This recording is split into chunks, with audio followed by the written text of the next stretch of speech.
नमस्कार, स्वागत है आपका एक बार फिर से भारत समाचार के हमारे इस खास कार्यक्रम में जो आधारित है कानाफूसी गपशप पर।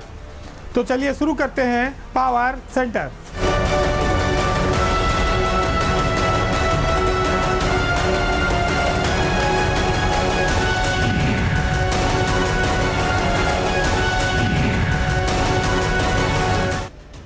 सरकारों में जिन्हें हम बहुत ताकतवर समझते हैं, अफसरशाही में जो बहुत बड़े बड़े नाम होते हैं, वो देखने और सुनने में लगते हैं कि शायद ये बहुत पावरफुल होंगे, शायद इनका कोई काम रुकता नहीं होगा, इनको कभी कोई दुख तकलीफ नहीं होती होगी।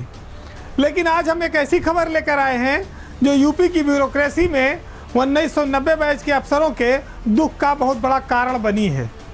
और ये कारण जो शीर्ष स्तर पर ब्यूरोक्रेसी है उसके अड़ंगेबाजी और भेदभाव के नाते बनी है। आज उत्तर प्रदेश में 1990 बैच में 10 IAS अफसर हैं। ये अफसरों का वर्ग इस समय बेहद परेशान है क्योंकि उन्हें पिछले 3 सालों से प्रमोशन नहीं दिया जा रहा है। यानी कि वो प्रमुख सचिव लेवल पर तो हैं लेकिन वो ACS नहीं बन पा रहे हैं। इनमें से कईयों का इस साल और कुछ लोग अगले साल रिटायर हो जाएंगे। शीर्ष स्तर पर ब्यूरोक्रेसी में इतना बड़ा भेदभाव आपको बहुत कम देखने को मिलेगा, लेकिन उत्तर प्रदेश में ये चीज़ हो रही है। बात 2020 की है, जब ACS रैंक में प्रमोशन हुए थे।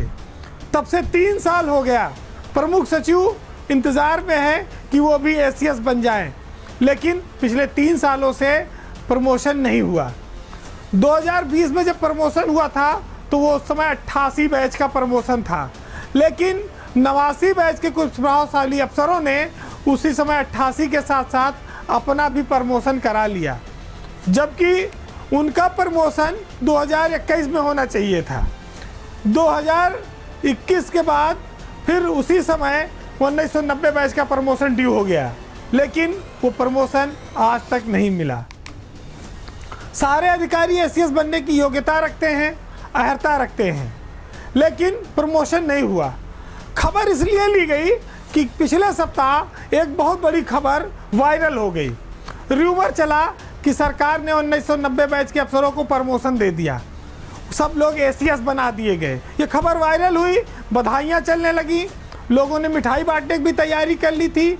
लेकिन अब जो लोग सरकार में उच्च पदों पर बैठे हैं, खुद प्रमुख सचिव, उन्होंने पता लगा लिया कि फाइल हुई नहीं, वहाँ पर अड़ंगेबाजी हो गई, फाइल लगता है लौट आएगी, निरस्त हो जाएगी, DPC नहीं हुई, उसकी कोई डेट नहीं तय हुई, तो लोग निराश हो गए। धीरे धीरे बात फैली कि शीर्ष स्तर पर मुख्यमंत्री कार्यालय के स्तर पर यह फाइल रोक दी गई है। 1990 का बैच इस प्रक्रिया से काफ़ी आहत है, नाराज है।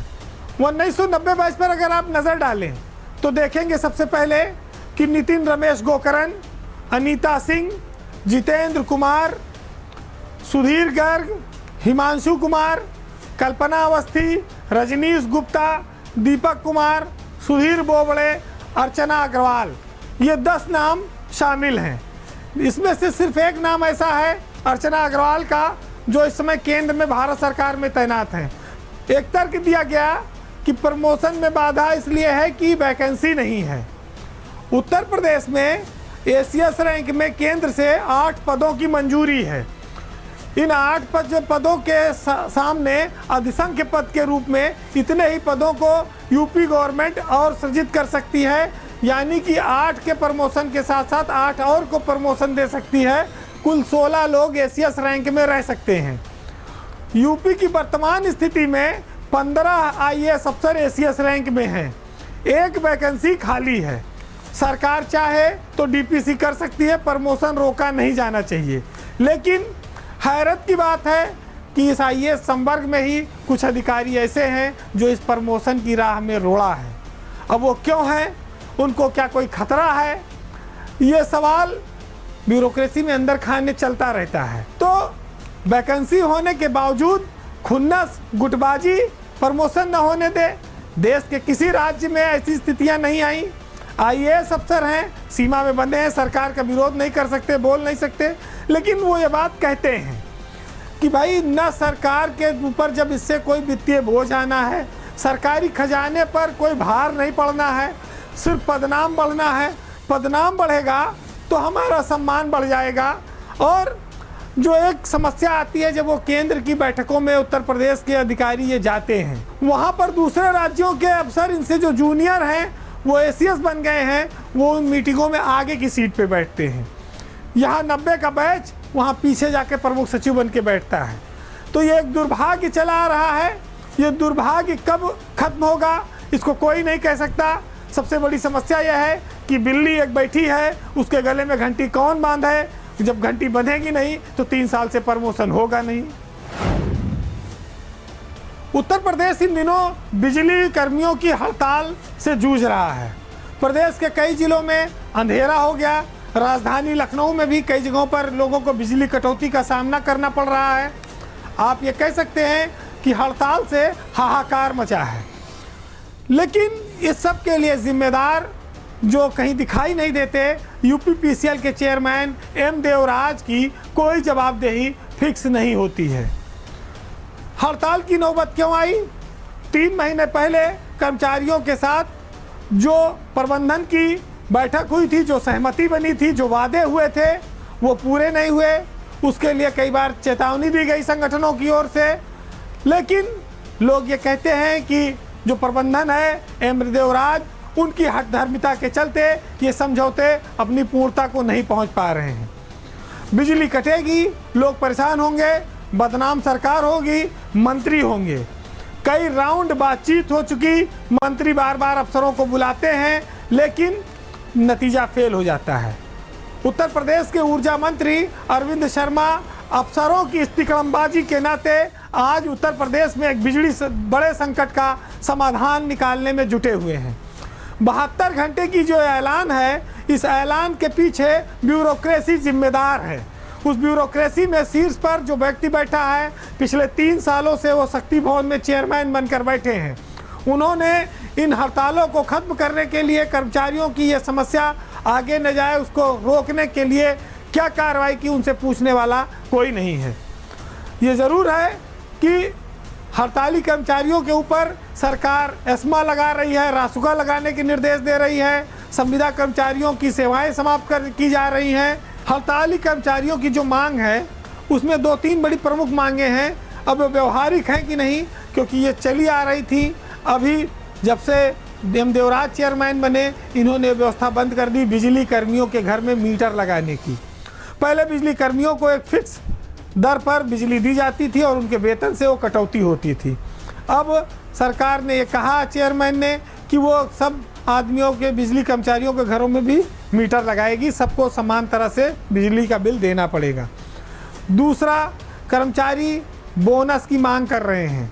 सवाल सरकारों पर आसानी से खड़े होते हैं, मंत्रियों की जवाबदेही आसानी से आ जाती है, लेकिन अफसर बड़ी बड़ी गाड़ियों में घूमने वाले, चेयरमैन बनकर बैठने वाले एम देवराज, जिनके राज में ये दोबारा हड़ताल की कोशिश हुई और हड़ताल हो गई, उनसे सरकार पूछताछ कब करेगी? क्या इस आंदोलन के लिए चेयरमैन यूपीपीसीएल जिम्मेदार नहीं है? कर्मचारी संगठनों से उनका जो रवैया है, ना तो वो बात करते हैं ना वो मिलते हैं। 3 साल से वो इस पद पर काबिज हैं और इतनी बड़ी हड़ताल हो जाए और सारी जिम्मेदारी मंत्री अरविंद शर्मा के कंधों पर डाल दी जाए, तो अफसरों की मनमानी ने आज ये संकट पैदा किया है। संघर्ष समिति की संयोजक शैलेंद्र दुबे हड़ताल पर है। उनके नेतृत्व में उत्तर प्रदेश में बहुत बड़ी हड़ताल है, वो झुकने को तैयार नहीं है। उनके लिए वारंट निकल चुका है, गिरफ्तारियां शुरू हो सकती हैं, लेकिन जो सबसे बड़े जिम्मेदार हैं उनसे पूछताछ करने वाला कोई नहीं है। ये उत्तर प्रदेश में बिजली विभाग का दुर्भाग्य है कि अफसरों की मनमानी से आज सरकार के सामने इतना बड़ा संकट है। अब बात उत्तर प्रदेश के पुलिस की एक बहुत चर्चित खबर की, एक वीडियो की, जिसके भ्रष्टाचार ने पूरे प्रदेश में हंगामा मचा रखा है। मामला बनारस में एक आईपीएस अफसर के 20 लाख घूस मांगने से जुड़ा हुआ है और जिसने पूरे ब्यूरोक्रेसी में, कहा जाए, हलचल मचाई। और यह गड़ा मुर्दा है, बताते हैं कि 2 साल पुराना है, ये बाहर आ गया। ये कैसे बाहर आया, इसके पीछे कई सारी कहानियाँ चल रही हैं। उत्तर प्रदेश के बनारस शहर में अनिरुद्ध सिंह आईपीएस अफसर एडीसीपी के रूप में वहाँ पर तैनात थे।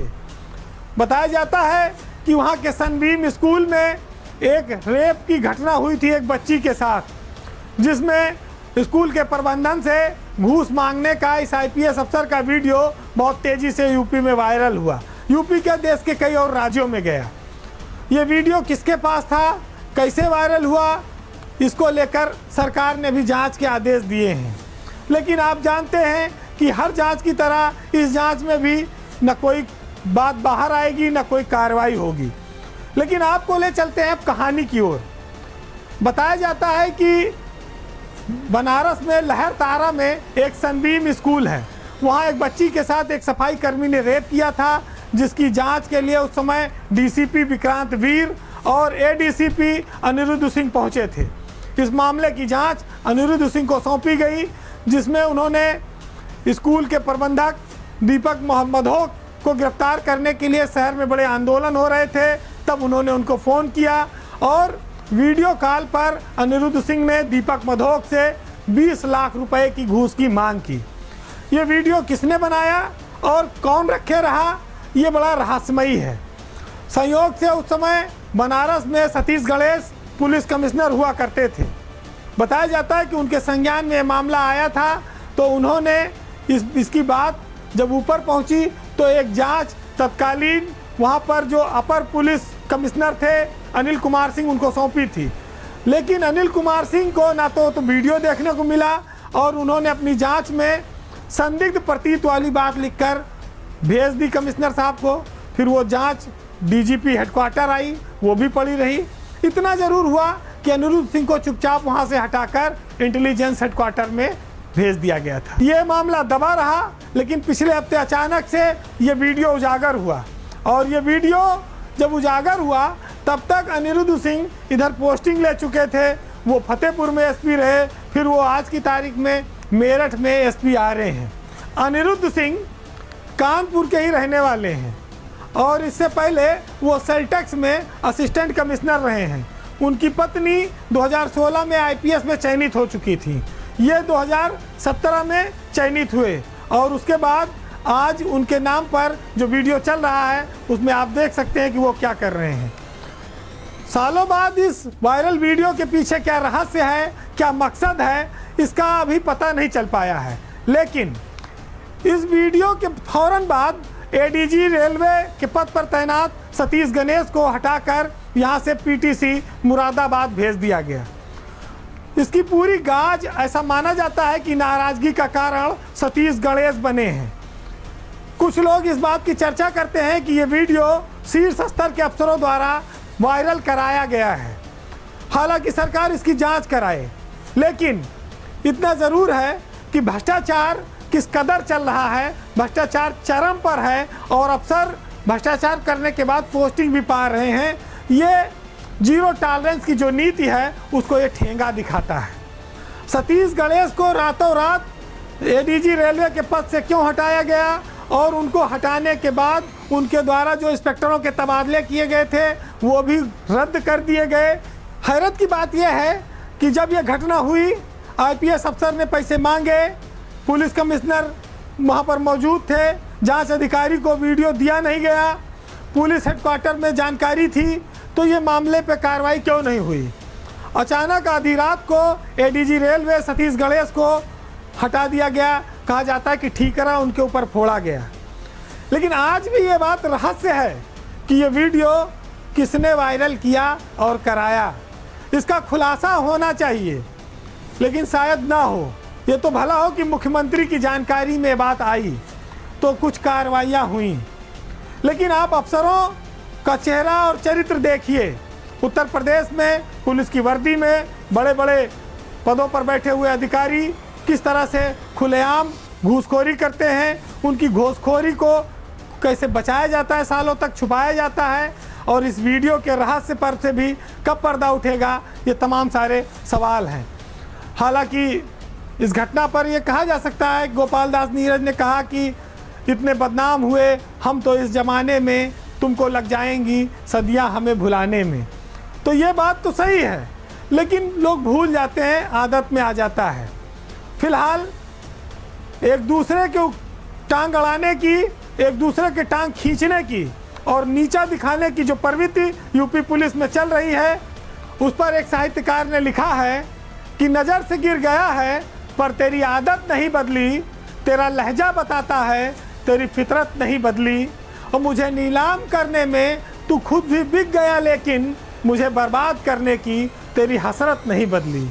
नमस्कार।